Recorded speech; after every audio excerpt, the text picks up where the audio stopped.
Seguro has escuchado a veces esa frase de la loca de la casa.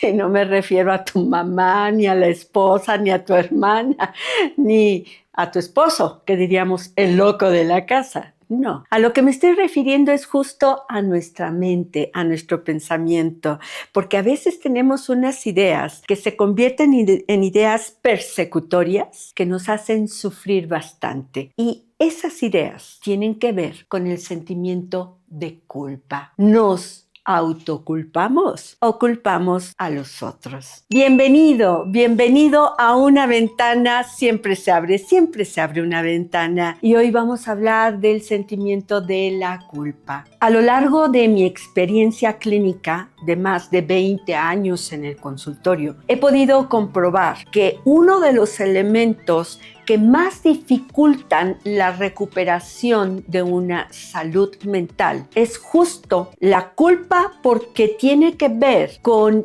privarnos de una serie de cosas, porque nos sentimos en deuda con alguien. La culpa es un sentimiento que se oculta, es un sentimiento que se vincula a algunas emociones, como la tristeza, como la autocompasión, como la hipomanía, que quiere decir la exageración en algunas actividades para reparar esas ideas culpígenas, o también lo que tiene que ver con la autoagresión. ¿Por qué es tan difícil hablar en un espacio terapéutico de la culpa? Para empezar, porque pensamos que el terapeuta se va a convertir en alguien que nos va a juzgar y que se va a unir también a rectificar nuestros sentimientos de culpa, cuando lo fundamental es ver cómo ese sentimiento te está privando de tomar decisiones, de disfrutar de situaciones y de convivir incluso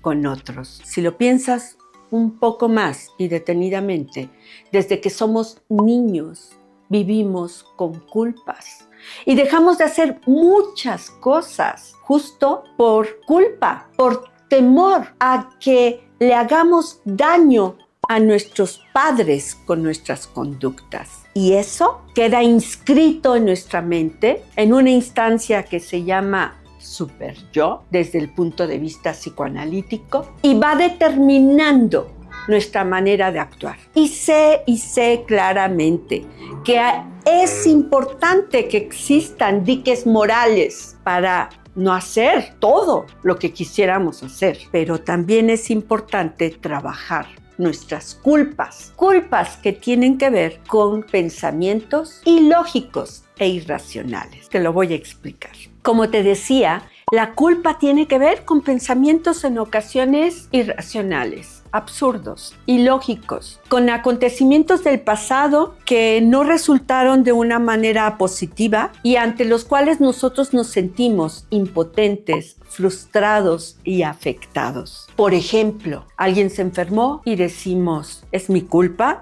porque no lo llevé a tiempo con el doctor? Un hijo tuvo un accidente y decimos, ¿es mi culpa porque le di permiso de ir a esa fiesta? O un niño, un bebé, cuando empieza a caminar, se cae y se lastima y decimos, es mi culpa porque no andaba detrás de él sosteniéndolo todo el tiempo. O es culpa del otro porque no hizo las cosas como nosotros pensamos que tendría que haberlas hecho. Te das cuenta de que al final de cuentas la culpa tiene que ver mucho con que nosotros nos ubicamos como quienes transgredimos normas y nos convertimos en nuestros propios jueces, como si hubiera habido intencionalidad en nuestros actos, y no fue así. Lo que hicimos fue de acuerdo a lo que sabíamos y a lo que entendíamos en ese momento. Eso es algo que les digo muchísimo a mis pacientes. Date cuenta que en ese momento tú no tenías la información, que tú actuaste conforme a lo que creías que era lo conveniente y que de ti no dependió lo demás que pasó. Ahora te voy a platicar cuáles son los elementos que conforman a la culpa. En la culpa hay dos personajes, el acusador y el acusado. Hay alguien a quien colocamos como un ojo acusador, como alguien que nos está evaluando o juzgando. A veces esa persona ni se entera de nuestros actos, ni cuenta se da. Y entonces somos nosotros mismos el ojo acusador, porque somos nosotros los que nos sentimos malvados, los que nos sentimos despreciables, los que nos sentimos, ¿qué nombre quieres poner tú? Cuando niños, el ojo acusador son los padres o el maestro. Cuando adolescentes, el ojo acusador son nuestros compañeros. Cuando adultos, el ojo acusador son nuestros colegas, nuestro esposo, nuestra esposa, incluso nuestros hijos se convierten en un ojo acusador. ¿Y sabes por qué? Porque nosotros somos quienes los colocamos en un lugar en donde nos importa lo que piensan y en donde tememos que nos dejen de amar, que nos dejen de querer, que nos dejen de aceptar. Y por eso es que tomamos muy en serio sus comentarios. Pero en realidad el juicio, es decir, la culpa, viene de aquí adentro. Como decía de la loca de la casa. También, como te decía, pues algunas culpas, como esas que te cité, son totalmente irracionales. La logoterapia dice, en relación a este tema, el tema de la culpa. Pero primero te digo, la logoterapia es una filosofía y un tratamiento psicológico a partir de la idea de que todo tiene un sentido. Y, por lo tanto, la culpa tiene un sentido. Ya hay culpas reales y hay culpas neuróticas. Las culpas reales tienen que ver con un hecho que sí hicimos con una intencionalidad. Es decir, no le dimos dinero a nuestro hijo para que creciera y se desarrollara. Y a lo mejor nos va a echar la culpa, va a decir que porque no le dimos. Y fue intencional que no le dimos, fue real. Lo tenemos que trabajar. Tenemos que descubrir cuál fue el sentido de nuestro acto y si ese acto es necesario repararlo, porque al final la consecuencia es positiva. También está la culpa neurótica. Y la culpa neurótica es aquella que nosotros fomentamos y creamos de una manera que para nada tiene que ver con un hecho real. La otra persona ni cuenta se dio, no hubo nada de consecuencias, pero nosotros estamos con ideas como, es que no lo saludé, y es que en nuestra casa nos enseñaron que hay que saludar. Entonces, si no saludamos, hay culpa. Si nos levantamos antes de que los demás terminen de comer, hay culpa. Si no hacemos la tarea a determinada hora, hay culpa. Si no nos levantamos a determinada hora, hay culpa. Si descansamos o nos dejamos caer en la ociosidad, hay culpa. Incluso hay gente que yendo de vacaciones se siente culpable y se siente culpable porque dejó de trabajar o se siente culpable porque gastó su dinero. Es una culpa neurótica. Alcanza entonces a distinguir entre una culpa real y una culpa neurótica. Y también en cuanto a las consecuencias de nuestros actos, porque hay actos que hacemos, que realizamos con una intencionalidad muy concreta, que por supuesto va a implicar sacrificio, pero el resultado va a ser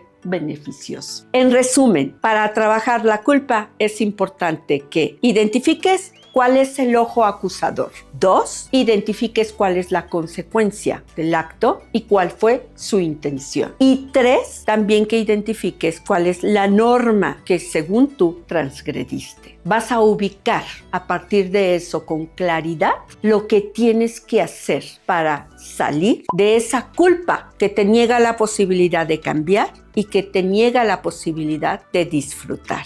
Hemos llegado al momento de compartirte 6 cosas que debes de saber sobre el tema de la culpa. 1. La culpa muchas veces tiene que ver con algo ilógico e irracional. Por eso es que se convierte en la loca de la casa. 2. La culpa en muchas ocasiones se habla a través de la manifestación de emociones, es decir, de la tristeza, de el autocastigo, de la hipomanía u obsesividad en determinados actos y también del enojo, el enojo hacia nosotros mismos, el autocastigo. 3. El autocastigo o el castigo a otros se convierte en la manera de reparar esos actos, de borrarlos. Y es absurdo, porque en realidad no es eso lo que borra el acto, sino nuestro pensamiento. 4. En la culpa hay un ojo acusador. 5. La culpa es un sentimiento intrusivo, repetitivo, y es un sentimiento que te lleva al aislamiento y al rechazo de poder disfrutar de la vida. 6. Trabaja la culpa identificando al ojo acusador, la norma transgresora y los resultados. Eso te ayudará mucho. Bien, muchísimas gracias por escuchar este tema. Y si te gustó, dale like y además compártelo. Es muy importante que lo compartas. Sé que algunas personas no se han suscrito porque no saben cómo hacerlo. Pídeles a familiares o amigos que te suscriban. Gracias. Nos vemos la próxima semana.